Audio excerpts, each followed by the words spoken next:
കാന്താര സിനിമയാണോ എന്നൊക്കെ ചോദിച്ചിട്ട് കുറേ കമൻറ്റ്സ് ആയിട്ട് അടിയിൽ വന്നിട്ടുണ്ടായിരുന്നു. അപ്പോൾ കുറച്ചായിട്ട് ഇത്തരത്തിൽ കലാരൂപങ്ങൾ കാണുമ്പോൾ കാന്താര പോലുള്ള സിനിമയോട് ഇവിടെ കമ്പയർ ചെയ്യുന്നുണ്ട്. അപ്പം ഇത്തരം കമൻറ്റുകളോട് എന്താ പറയാനായിട്ട്? അല്ല, അത് നമ്മുടെ സിനിമയിൽ ഈ ടീസറിൽ വിട്ട ഒരു കൈനോട്ടക്കാരി അല്ലെങ്കിൽ മുത്തപ്പൻ, ഇതൊക്കെ നമ്മുടെ കേരളത്തിന് അല്ലെങ്കിൽ നമ്മുടെ അതിൻ്റെ ഓരോരോ ഏരിയാസിൽ വരുന്ന, അത് നമ്മുടെ സിനിമയിൽ വളരെ വളരെ സട്ടിലായിട്ട് നമ്മൾ പ്ലേസ് ചെയ്തിട്ടുള്ള ഒരു വലിയ ഏരിയാസാണ്.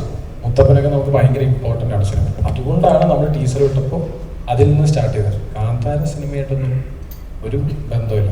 ജസ്റ്റ് ഞാൻ പറഞ്ഞില്ലേ, ഈ മുത്തപ്പൻ നമ്മുടെ മലയാളികൾക്ക് എത്രത്തോളം കണക്റ്റഡ് ആണ്. ഒരു കൈനോട്ടക്കാരി മുത്തപ്പൻ, അതുപോലെ കുറേ ക്യാരക്ടേഴ്സ് ഉണ്ട്. സലീമേട്ടൻ, മഞ്ജു ചേച്ചി ഗോപിയുടെ അമ്മയാണ്. ഈ ക്യാരക്ടേഴ്സൊക്കെ നമ്മളുടെ ലൈഫിൽ നമ്മുടെ അമ്മമാരും ഇങ്ങനെയൊക്കെയാണ് നമ്മൾ കണക്ട് ചെയ്ത് വെച്ചിരിക്കുന്നത്. അപ്പോൾ അതേപോലെ തന്നെയാണ് ആൽപ്പറമ്പിൽ ഗോപിക്ക് ഈ പറഞ്ഞ പോലെ മുത്തപ്പനും ഇവരെല്ലാം. ഇതാണ് മലയാളിയുടെ ഒരു സ്റ്റോറി എന്ന ബേസിസിൽ നമ്മൾ അങ്ങനെ ഒരു ടീച്ചറുണ്ട്. Nothing to do with Kantara.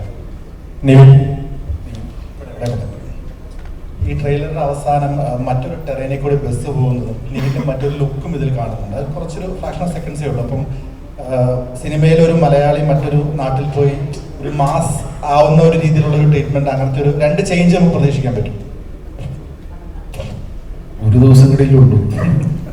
ഇപ്പോൾ നമ്മൾ ഇതിൽ വളരെ ഇൻട്രസ്റ്റിംഗ് ആയിട്ടുള്ള ഒരു കഥ പറഞ്ഞു പോകുന്നുണ്ട്. അപ്പം ചിലത് നമുക്കിപ്പോൾ റിവീൽ ചെയ്യാൻ പറ്റില്ലല്ലോ. പക്ഷെ ടീച്ചറിലുണ്ട്, മറ്റേ തിയേറ്ററിൽ കാണും. അല്ല, ബേസിക്കലി പറഞ്ഞ പോലെ ഇപ്പോൾ ലിസ്റ്റും പറഞ്ഞ പോലെ ഇതിനകത്ത് സസ്പെൻസ് ഒന്നും ഇല്ല. ഈ വിട്രാന്ന് പറഞ്ഞിട്ട് സസ്പെൻസ് ഒന്നുമില്ല. ഇപ്പം എനിക്ക് തോന്നുന്നു നിങ്ങൾ ഇന്നലെ ടീച്ചറിൽ കണ്ടതായിരിക്കാം ഒരു സസ്പെൻസ്. അതായത് ഇതിൻ്റെ ഒരു ലുക്കും കൂടെ ഉണ്ട്, അത്രേ ഉള്ളൂ. അല്ലാതെ അതിപ്പരം ഈ ജനഗണമന പോലെ ഒരു ഹാർഡ് കോർ സസ്പെൻസ് ഡ്രിവൻ സിനിമയല്ല. This is a very light hearted cinema. അതിൽ ഇങ്ങനെ ഒരു ലുക്കുണ്ട്, അത് വ്യക്തമാക്കണമെന്നുണ്ടായിരുന്നു. അത് ഇന്നലെ ടീച്ചർ വിട്ടില്ലായിരുന്നെങ്കിൽ ഒരു പക്ഷേ നിങ്ങൾ തിയേറ്ററിൽ കാണത്തുള്ളായിരുന്നു. ഞങ്ങൾ അതുകൊണ്ട് അത് ഇന്നലെ നമ്മളത് വളരെ ക്ലീൻ ആയിട്ട് വിട്ടു. ഈ മൈ നെയിം ഈസ് ഖാനൊക്കെ പോലെ വേറൊരു ടെറൈനിലേക്ക് പോകുന്ന പൊളിറ്റിക്സ് ഒക്കെ ഡിസ്കസ് ചെയ്യുന്ന ഒരു തരത്തിലേക്കുള്ള ചിത്രമാണ് ഇത്. ആക്ച്വലി ഞാനും കണ്ടു കുറേ സിനിമകൾ ഈ പറഞ്ഞ പോലെ മൈ നെയിം ഈസ് ഖാൻ, ഇങ്ങനത്തെ കുറേ സിനിമകളുടെ റെഫറൻസ് ആണ് എന്ന് പറയുന്നവരാണ്. സത്യം പറഞ്ഞാൽ ആ സിനിമയൊക്കെ നമ്മൾ ഭയങ്കരമായിട്ട് ഇൻസ്പയർഡ് ആയിട്ട് കാണുന്നത്. അത് വേറെ ലെവൽ സിനിമയാണ്.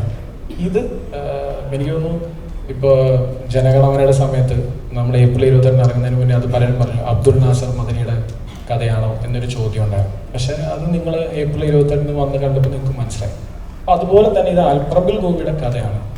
24 മണിക്കൂറുള്ളൂ. നാളെ വരുമ്പോൾ അത് വളരെ ക്ലിയർ ആണ്. സിമ്പിൾ. അതായത് നാളെ തന്നെ മെയ് 1 റിലീസ് ചെയ്യുന്നു. അത് തൊഴിലാളി ദിനം. എന്തോ എല്ലാം സ്പെസിഫൈ പോയിന്റ് ചെയ്യപ്പെടുന്ന പോലെ ഒരു തോന്നൽ. അല്ല, അതാണ് തൊഴിലാളി ദിനത്തിൽ ശരിക്കും ഒരു പണിയെടുക്കാത്ത രണ്ടുപേരുടെ കഥയാണ് അത്. കാര്യം വളരെ ഡീപ്പ് റൂട്ടഡായിട്ട് സാധാരണക്കാരൻ റോ ആയിട്ടുള്ള ഒരു മലയാളി, അവൻ ഇങ്ങനെ ലുങ്കി മുണ്ടൊക്കെ ഉള്ളത് സൈക്കിളിൽ നടക്കുന്ന, അവൻ പത്രമൊക്കെ വായിച്ച് ഇങ്ങനെ നടക്കുന്ന ഒരു തന്നെ അവൻ്റെ അമ്മ. അപ്പം അത് ലിസ്റ്റിനായാലും അന്ന് പറഞ്ഞു മെയ് 1 നമുക്കൊന്ന് ടാർഗറ്റ്, ഐ മീൻ അതൊരു ഓപ്ഷൻ അല്ലേ എന്ന് പറഞ്ഞപ്പോൾ ശരിയാണ്, ഞങ്ങൾക്ക് എല്ലാവർക്കും ഭയങ്കരമായിട്ട് കണക്റ്റ് ആയി. ശരി, അതായത് സിനിമയിൽ അത് തന്നെയാണല്ലോ, ഒരു പണിയില്ലാത്ത അവൻ്റെ കഥയില്ലേ. അപ്പം അത് മെയ് 1 അതാണ് ഇന്ന് പ്രസ് മീറ്റ് വെച്ചതിൻ്റെ മെയിൻ ഇതാണ്. പലർക്കും ഈ പറഞ്ഞ പോലെ ബുധനാഴ്ച ഒരു സിനിമ റിലീസ് അവർക്ക് കിട്ടിയിട്ടില്ല. അതുകൊണ്ട് അതൊന്ന് എൻഫോഴ്സ് ചെയ്യുക അല്ലെങ്കിൽ റീഇൻഫോഴ്സ് ചെയ്യാനാണ് നമ്മളുടെ ഉദ്ദേശം ഇന്ന് ഈ മൊമെന്റിൽ. ജസ്റ്റ് ഒരു കാര്യം, അതിൽ ഈ സിനിമ 2 മണിക്കൂർ 40 മിനിറ്റ് ഉണ്ട്. 2 hours 40 minutes. നമ്മൾ സംബന്ധിച്ചറിയാം ഒരു ലെങ്തി സിനിമ തന്നെയാണ്. ഞങ്ങളതിൽ സ്റ്റിക്ക് ഓൺ ചെയ്യും. ഈ സിനിമയിൽ ഞങ്ങൾ മായം കലർത്താൻ ശ്രമിച്ചിട്ടില്ല. ഇതിൽ മായം കലർത്തി ഇത് പൊല്യൂട്ട് ചെയ്ത് ഇത് കുറച്ചുകൂടെ അങ്ങനെയൊന്നും നമ്മൾ വിചാരിച്ചിട്ടില്ല. ജെന്യുവൻലി ഞങ്ങൾ ഈ സിനിമയ്ക്ക് വിശ്വസിക്കുന്ന ലെങ്ത്തിൽ ഞങ്ങൾ ഇത് സിനിമ ഇറക്കുകയാണ്. അതിനൊരു കാര്യം എന്ന് വെച്ചാൽ ഇന്നത്തെ മലയാളി ഓഡിയൻസ് ഞങ്ങൾ വിശ്വസിക്കുന്നു ഈ പറയുന്ന ഏറ്റവും കൂടുതൽ പലതരത്തിലുള്ള സിനിമകൾ കാണാൻ വില്ലിംഗ് ആണ്. അവർ വില്ലിംഗ് ആയിട്ടുള്ളവരുടെ മുന്നിൽ ഞങ്ങളിനി സിനിമയെ മായം കലർത്തുന്നോ പൊല്യൂട്ട് ചെയ്യേണ്ടോ കാര്യമില്ല. അത് ഈ വർഷത്തെ ഈ റെക്കോർഡ് വെച്ചിട്ട് ഈ പറയുന്ന മലയാളികൾക്ക് അത് കണ്ട് ഇഷ്ടമാവുമെന്ന് ഞങ്ങൾ പ്രതീക്ഷിക്കുന്നു, പ്രാർത്ഥിക്കുന്നു. ഞങ്ങളായിട്ട് ഇതിനെ പൊല്യൂട്ട് ചെയ്യാൻ നോക്കിയിട്ടില്ല. ഞങ്ങൾ ജെനുവിനായിട്ട് തന്നെ 100% കോൺഫിഡൻ്റ് ആയിട്ട് തന്നെ ഈ സിനിമ നിൽക്കും.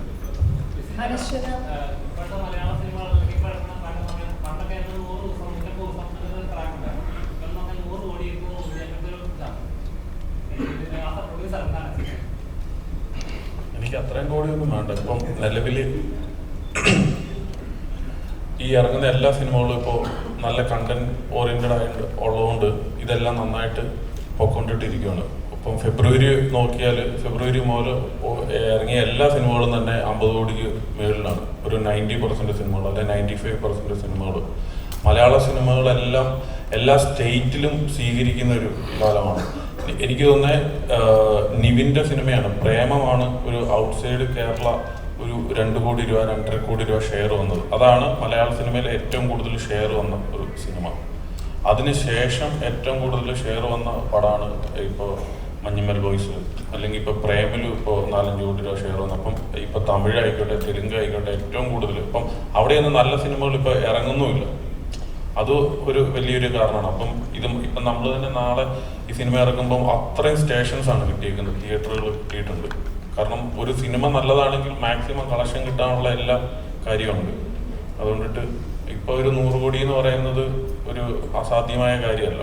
ഒരു പടം നല്ലതാണെങ്കിൽ 100 കോടി ഫാസ്റ്റായിട്ട് വന്നുകൊണ്ടിട്ടിരിക്കും. ഇപ്പോൾ ആടുജീവിതം പോലെയുള്ളൊരു സിനിമ അതുപോലും എത്ര പെട്ടെന്നാണ് 100 കോടി 150 കോടിയിലേക്ക് വരുന്നത്. സോ അങ്ങനെ ഓഡിയൻസേ മാറിക്കഴിഞ്ഞു. ഇപ്പോൾ ആളുകൾ സ്പെൻഡിങ് മൂഡിലാണ് ചിലവഴിക്കാന്നുള്ള കാര്യം. അപ്പം ഇവൻ തന്നെ പറഞ്ഞാൽ നമ്മൾ ടൈമിങ് ഡ്യൂറേഷൻ ഇച്ചിരി കൂട്ടി വെച്ചേക്കാന്ന് പറഞ്ഞു. കാരണം എന്താണെന്ന് വെച്ചാൽ പുറത്ത് ഭയങ്കര ചൂടായതുകൊണ്ട് അകത്ത് AC-ലാണെങ്കിലും വന്നിരുന്നോട്ടെന്ന് പുറത്ത് എങ്ങനെയെങ്കിലും വിചാരിച്ച് സിനിമ കാണുക എന്നുള്ളൊരു ഉദ്ദേശത്തിലാണ് ഞങ്ങളൊരു 10 മിനിറ്റ് കൂട്ടിയില്ല, 2:30 തീർക്കാവുന്നതാണ്. ഇപ്പോൾ നിതിൻ പോളി കലക്കി, നിതിൻ പോളി ഇത് കടിച്ചു വിളിക്കുമോ? ഇതില് ആൽപ്പറമ്പിൽ ഗോപിനെ എല്ലാവർക്കും ഇഷ്ടപ്പെടുന്നു ആണ് വിശ്വാസം. നിവിൻ പോളി ഇല്ല, ഇതില് ഗോപിയാണ്. ഡിജോ ചേട്ടനാണ്. ഡിജോ ചേട്ടാ, ഡിജോ ചേട്ടൻ്റെ ഇപ്പോൾ സിനിമകളിൽ ചേട്ടൻ ഇവിടെ ഡിജോ ചേട്ടൻ ക്യൂനാണെങ്കിലും ജനഗണമനയാണെങ്കിലും നമ്മൾ നേരിടുന്നൊരു പ്രശ്നം, ഒരു ടീനേജേഴ്സ് അല്ലെങ്കിൽ ഈ നമ്മുടെ രാജ്യം അല്ലെങ്കിൽ നമ്മുടെ സമൂഹം നേരിടുന്നൊരു പ്രശ്നമാണ്. അപ്പോൾ നിങ്ങളിപ്പോൾ പറഞ്ഞു, നമ്മുടെ റൈറ്റർ പറഞ്ഞു സിനിമ മലയാളത്തിൽ തന്നെ കാണട്ടെ എന്ന് പറയുന്നു. നമ്മുടെ സിനിമയ്ക്ക് പറയാൻ പുറത്ത് സ്വീകാര്യത കുറവാണ്. അപ്പോൾ നമ്മുടെ വലിയ സിനിമകളാണെങ്കിൽ പോലും ഇവിടെ ഹിറ്റാവുന്ന പല സിനിമകളും ഇപ്പോൾ സ്വീകാര്യത വന്ന് തുടങ്ങി, അതിപ്പോൾ ഡബ് ചെയ്തിട്ടാണെങ്കിൽ പോലും. അപ്പോൾ മലയാളി ഫ്രം ഇന്ത്യ നമ്മൾ മലയാളികൾ ഫേസ് ചെയ്യുന്ന ഒരു പ്രോബ്ലത്തെയാണോ, അല്ലെങ്കിൽ നമ്മുടെ സിനിമ ഫേസ് ചെയ്യുന്ന, അല്ലെങ്കിൽ നമ്മുടെ ലാംഗ്വേജ് ഫേസ് ചെയ്യുന്ന ഒരു പ്രോബ്ലത്തിനുള്ളൊരു സൊല്യൂഷൻ, അല്ലെങ്കിൽ അതാണോ ഈ സിനിമയുടെ ഒരു? അല്ലടാ, അത് ഞാൻ വളരെ സിമ്പിളായിട്ട് ഇത് നമ്മൾ വളരെ സിമ്പിളായിട്ട് ഒരാളുടെ കഥ അയാൾ നമ്മൾക്ക് ആസ് എ മലയാളി അത് ഭയങ്കരമായിട്ട് റിലേറ്റബിൾ ആയിരിക്കും, കണക്റ്റബിൾ ആയിരിക്കും. അതല്ലാതെ അയാളൊരു പ്രോബ്ലം സോൾവ് ചെയ്യുമോ, അല്ലെങ്കിൽ മൊത്തത്തിൽ നമ്മുടെ മലയാളികൾക്ക് ഒരു പ്രോബ്ലം സൊല്യൂഷനോ അങ്ങനത്തെ ഒന്നും ഒരു പർപ്പസ് നമ്മുടെ മലയാളി ഫ്രം ഇന്ത്യയിൽ നിന്നില്ല. നമ്മുടെ സിനിമ പ്യുവർ എൻ്റർടൈൻമെൻറ്റ് കൊടുക്കുക എന്നുള്ള ഒരൊറ്റ ഉദ്ദേശമാണ്. ആ എൻ്റർടൈൻമെൻറ്റിൻ്റെ ഒപ്പം ഞാൻ നേരത്തെ പറഞ്ഞ പോലെ കളിയുണ്ട്.